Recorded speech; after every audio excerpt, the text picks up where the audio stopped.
Guys are saying there's a different vibe around here just because it's Big Ten football. Do you sense it?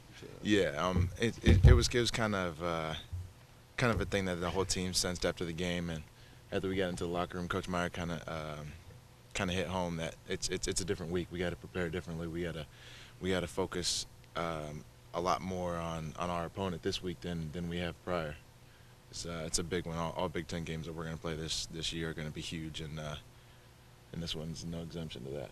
Evan, how much have you watched of them? I was actually going to go do a little bit after this. I mean, I watched a game on TV here or there, and I kind of know a little bit from what they do last year, and we watched a little bit before practice yesterday, but I was really going to dissect them a little bit more today. If I'm not mistaken, I don't think they've given up a passing touchdown this year so far, or something. Is that right? I don't think they've given up. I'm just curious about what you remember of them last year, and maybe why you think they've had some. I know you haven't seen video, but I'm just wondering why you think they might have had some success. What you saw from them a year ago that might lend to why they're pretty good. Well, I mean, I know they're a good defense, and I know they're real disciplined with their assignments and what they have to do. But we're a really explosive offense, so I can tell you right now that that little record they have probably won't stand too long. So.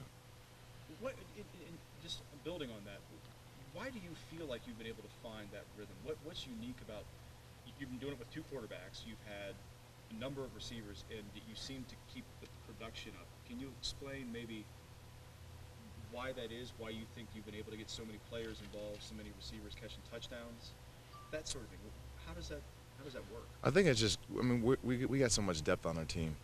When we get so much depth in the receiver position, running backs, everything really, our tight ends, everybody, and that we're so skilled all around that we can make plays, and I mean, we're an up-tempo offense, and that combined with all the talent that we have on offense really does well for us. Do you think Braxton's going to be rusty?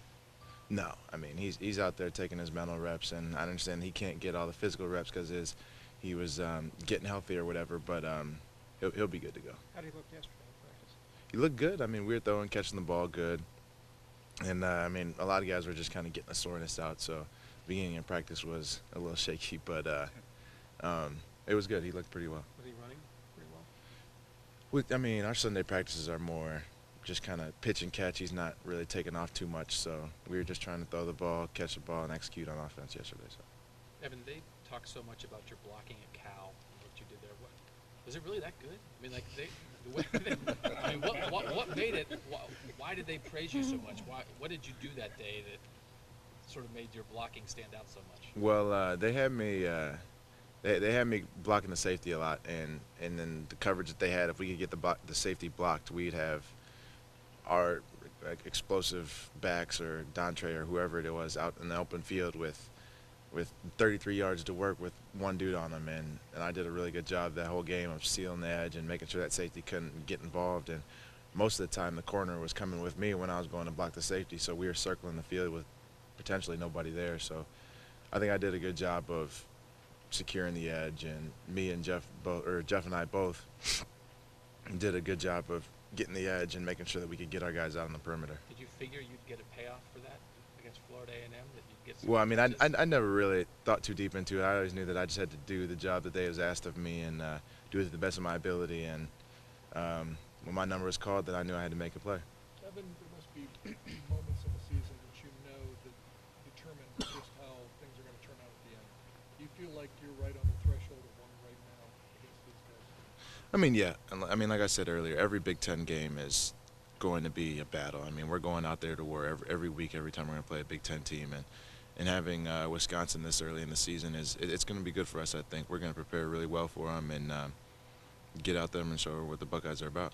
Every Big Ten game might be special, but does Wisconsin maybe belong in the same sentence as the team up north when it comes to rivalries? Is it second, maybe? When it comes to rivalries, then no. I mean, just because the team up north, it's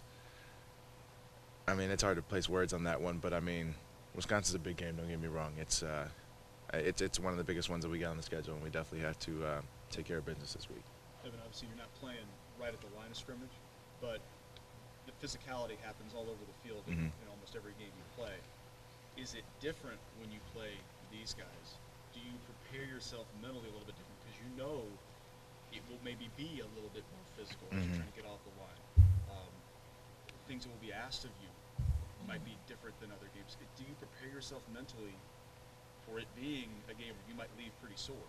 Right. Yeah. I mean, it's something that we all kind of know that it's going to be a physical game every time we play Wisconsin or any other team in the Big Ten. It's going to be a physical one, and you kind of have to prepare for that. But in the same sentence, you have your own routine in terms of preparing for games, and every week at least me personally, try to follow that same routine and make sure I don't stray from it, just from a comfortability level, but also just kind of knowing what I'm going to get in what certain situations and stuff like that. Speaking of routines, how does your routine change going from a noon start to an 8 o'clock start? I mean, during the week, not too much. Saturday, I guess, is a little bit different, obviously, because we get to wake up a little bit later, and then we're sitting around watching football all day. But personally, I don't really mind too much later games. I mean, it kind of sucks sitting around all day, but I also like to watch football a lot too. So, I mean, they give us a lot of time to kind of get off our feet and either take a nap or watch games. And I don't know, I like to watch for some of my friends that I played with in high school. So. Different energy in the stadium for the Oh new yeah, fans? oh yeah. It's special, definitely in our stadium, that's for sure. Can you describe why? What is it about y'all stadium that, especially at night, seems to make it sparkle, or whatever you want to call it? I mean, it's and like I said earlier, it's hard to place words on it. I mean, we got the best stadium in the country, and at nighttime when everybody's gone and it's a big game, it's I mean, it's hard to explain. Urban Meyer seems to obviously like the night games. Do you think most of the guys like Oh, playing yeah. at night? It seems like Oh, they've yeah. 2 at home this year. I mean, and all the guys like playing in prime time, and in our stadium at night at 8 o'clock. I mean, I can't think of anywhere better in the country to be playing.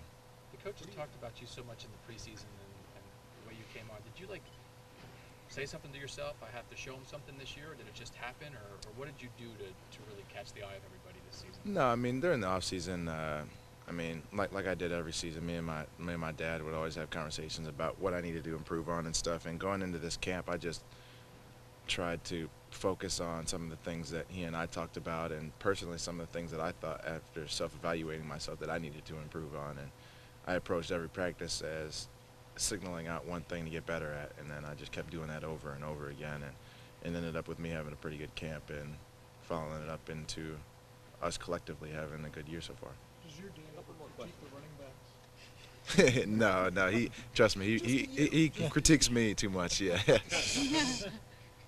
Seriously, does he? What do y'all talk about after games and stuff? Does he really have a list, so to speak, or just talk about what that is? Oh, he doesn't have a list, and he's usually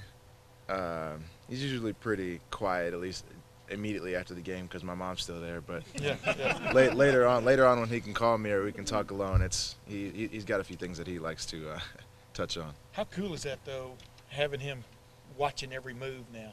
I mean, it's awesome. It really is. It kind of feels like back in high school when he got to go to the majority of my games then, and it's cool to have him there and look up on the sideline or whatever and see him there, just kind of egging me on, telling me keep going, keep grinding or whatever. And I don't know, it's really special, and I'm thankful. He's not second guessing Scandrine a lot or anything. No, absolutely not. And we asked about their Wisconsin rivalry earlier. Do you miss Brett Bielema at all in this rivalry? I mean, it doesn't really matter whether he was there or the new guy's there.